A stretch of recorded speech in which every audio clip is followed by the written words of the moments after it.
everyone. My name is Madhu Sathishkumar, and the quiz and the application I'm going to be sharing about is Quizzins. Well, to begin with, my name is Madhu Sathishkumar.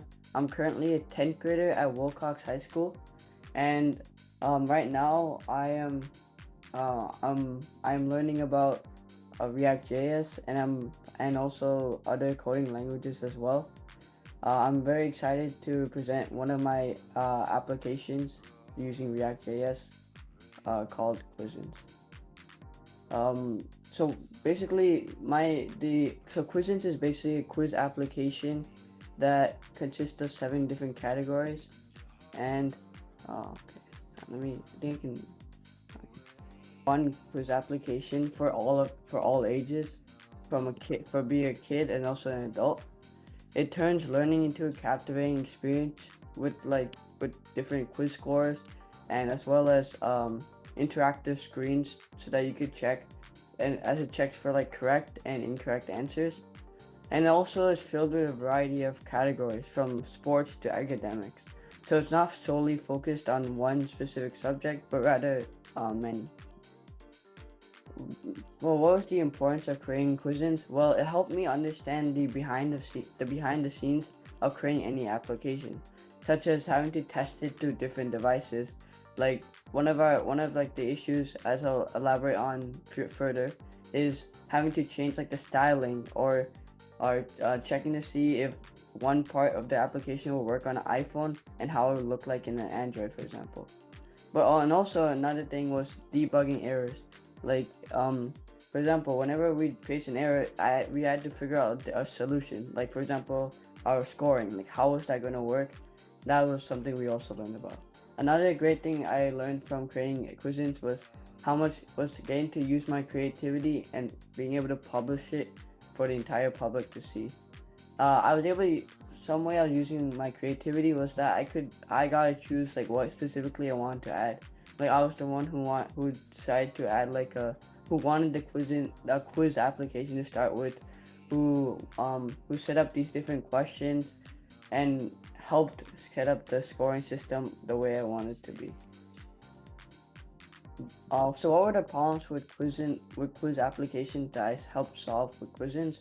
Was that the biggest thing was a valid speed over accuracy. For example, in like applications like Kahoot or quizzes, they usually want students to click on the answer fast, which causes these students to make many mistakes, which is something we don't have, as we want to make sure that kids take their own time and make sure that they get the correct answer rather than going very fast. Another thing that was an issue was that there was a lack of diversity in the quiz categories. For example, some quiz applications would only have academic categories and not sports categories. Because of this lack of diversity, it made these quizzes less interesting for kids, and caused them to not want to actually learn, but rather quit on the quiz. Next up was that there was no point system to urge students to try their best. The reason why we have a point system is because this allows students to understand. This allows students to see what mistakes they're making throughout the quiz, and also will influence these students to try to get the best score possible by getting all the correct answers. And lastly, not many quizzes were very enjoying or fun because of the fact that there were no point system, or that it was only academically based. It caused a lack of fun for the students to actually take the quiz. Due to this lack of fun, it made them not want to actually take the quiz, or even not even learn any important skills from the quiz. And some statistics to build off this is that 44% of students believe that quiz apps are not even interactive enough, according to the Common Sense Media, as well as from the NIH. Many parents are reporting that children are losing interesting quiz applications quickly, especially if they're not tailored to their interest and learning. from these problems, we helped solve it with my quiz application quizzes. So what were some challenges we faced with quizzes? One of them was having to restyle as I mentioned before, restyling the application so that it would fit for iOS, for iPhones and Androids instead of computers, as that was how we built the application to start with from the web. So having to restyle it took a lot of time, as well as as well as the production part of the application, as we faced many problems with the releases, as for example we'd have problems with the APK files or the AAB files, as well as like problems with the versions itself. Another problem was trying to figure out a way we can manage the score for our quizzes. So how many points would it count for being correct, as well as how much would it be for being wrong.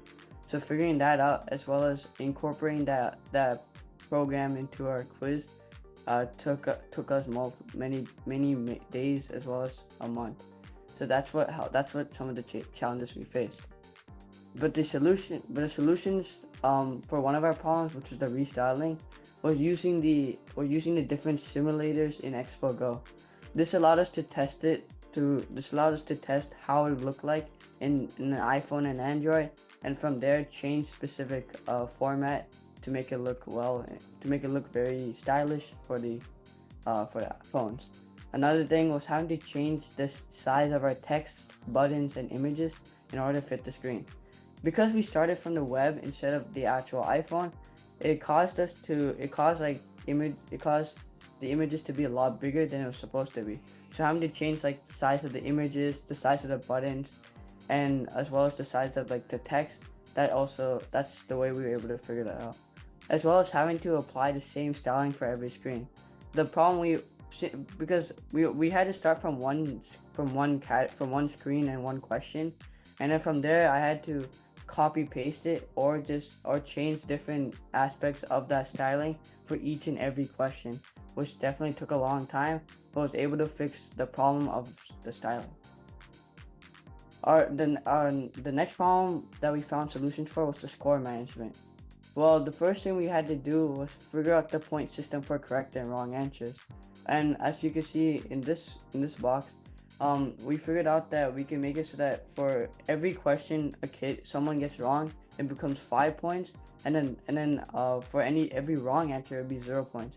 The reason why we didn't use any negatives or any of that was because, for example, if a student does really bad, showing a negative score would be very confusing. Rather, having a positive numbers or 5 and 0 were very simple to understand for any student, and it could allow them to understand what mistakes they're making.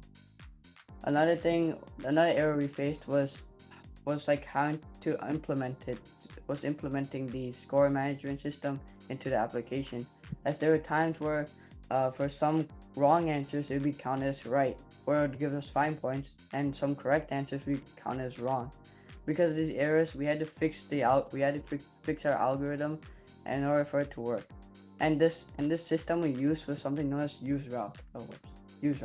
And using useRoute, we had it made it so that every question we had to create a set score, and then the score would allow it so that any correct answer you do, it would be 5 points, and every wrong answer you put it would be 0. And our future scope is trying to include different games within the quiz, as like, for example, using tic-tac-toe or just block games, in order to make it even more interacting for the kids. Another thing was using group competitions, so making a multiplayer, so that not just one person can play it, but multiple people. Another one was having randomized questions, and that's something that I can now know by using APIs, and from there fetching data from the APIs to make it so that every time the categories are clicked, the questions are always randomized. And lastly, along with group competitions, making also multiplayer, so that instead of just competing with yourself, you gotta compete with your friends or family members to see who gets the most questions correct. And that's what the future is looking like. Thank you for listening to my presentation. I hope you enjoyed it.